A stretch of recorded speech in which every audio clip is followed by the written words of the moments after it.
안녕하세요. 종교평화연구원장 이병두입니다.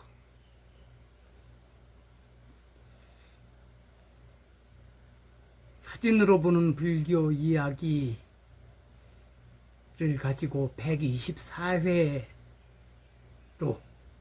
이야기를 풀어간 근현대 불교 이야기 유튜브에 올리는 것을 한 2달인가 3달 전에 마무리하고, 제가 마지막 회에서 그렇게 말씀드렸죠. 잠시 쉬었다가 불교 차별과 탄압의 역사를 다시 말씀드리겠다고. 오늘 7월 14일 아주 후덥지근한 날 그 이야기 문을 열어보려고 합니다. 이것은 제가 2021년 한 해 동안 2주에 한 차례씩 법보신문에 근현대 불교 탄압사라는 제목으로 연재한 내용을 수정 보완하며 다시 이야기를 해보려고 합니다. 이 근현대 불교 탄압사 연재에 앞서 2017년부터 3년 동안 사진으로 보는 불교 이야기를 연재하면서, 이 얘기는 124회로 유튜브에 올렸었죠.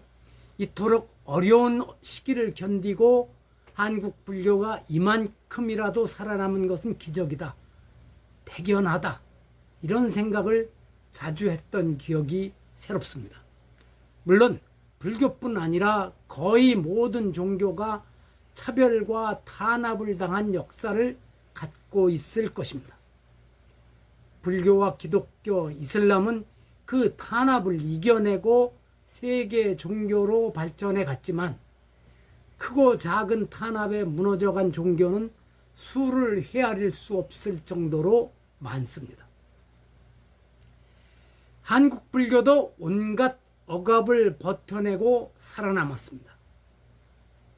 이제부터 근대 이후 한국 불교를 힘들게 했던 외부 세력의 압박과 탄압 사례를 찾아내 이른바 육하 원칙에 따라 누가 무엇을 언제 어디서 어떻게 왜 그런 일을 저질렀고, 그 탄압과 차별에 불교계는 어떻게 대처했는지 살펴보려고 합니다.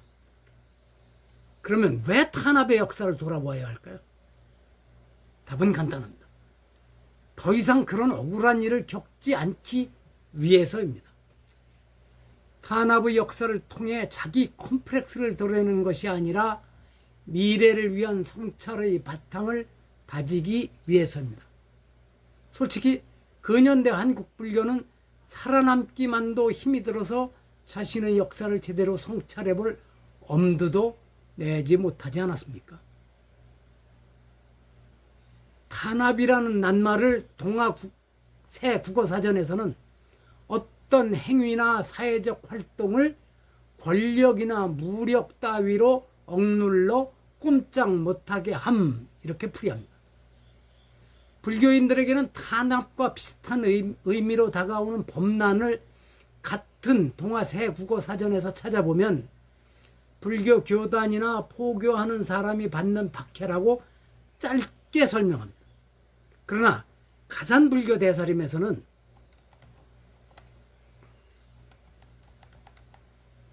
불교가 위정자나 이교도들과의 갈등으로 여러 가지 박해와 재난을 당하는 것, 불교에서 법난이라 함은 교단에 대한 박해뿐만 아니라 불법승 삼보에 대한 모독까지 포함된다는 개념 정의에서 시작하여 인도와 중국, 한국의 법난 사례뿐 아니라 포르투갈, 영국, 프랑스, 네덜란드 등 서구 제국주의 기독교 국가들이 스리랑카, 베트남 등 아시아 불교 국가에서 자행했던 여러 사례들을 소개한 뒤 마지막으로 1980년에 일어난 12.7 법난의 의의를 설명하는 것으로 끝을 맺습니다. 불교 역사에서 일어난 특정 사건에 대하여 탄압이다, 법난이다 라고 경계선을 그어 구별하기는 어렵습니다. 중국 불교에서 삼무일종의 법난이라고 하는 식으로 법난은 길게는 2000년이 훨씬 넘는 각국의 불교 역사에서 영향을 크게 미친 중요한 사건 또는 사태를 지칭하는 데 대체로 동의하고 있지만, 탄압에는 작은 규모의 사건들도 포함시키고 있으므로 법난보다 탄압이 훨씬 더 넓은 범위를 담아낸다고 할 수 있을 것입니다. 그러므로 그동안 법난이나 회불 등의 이름으로 불교계에서 문제를 제기했던 사건과 사태뿐 아니라 외부 세력이 불교 발전을 크게 가로막고 특정 종교에만 특혜를 주었는데도 우리가 무심코 지나쳤던 종교방송, 군종장교, 국가의례 문제 등의 사례도 찾아내 그 발생 배경과 원인, 그리고 그것이 미친 영향 등을 살펴볼 예정입니다. 앞으로 아마 30차례가 채 안 될 것입니다. 물론 예전에 연재해서 다루지 못했던 내용을 새로 찾아내면 그것을 또 포함시킬 것입니다. 자, 오늘 불교 탄압과 차별의 역사 첫 번째 순서를 이렇게 문을 여는 것으로 대신합니다. 들어주셔서 감사합니다.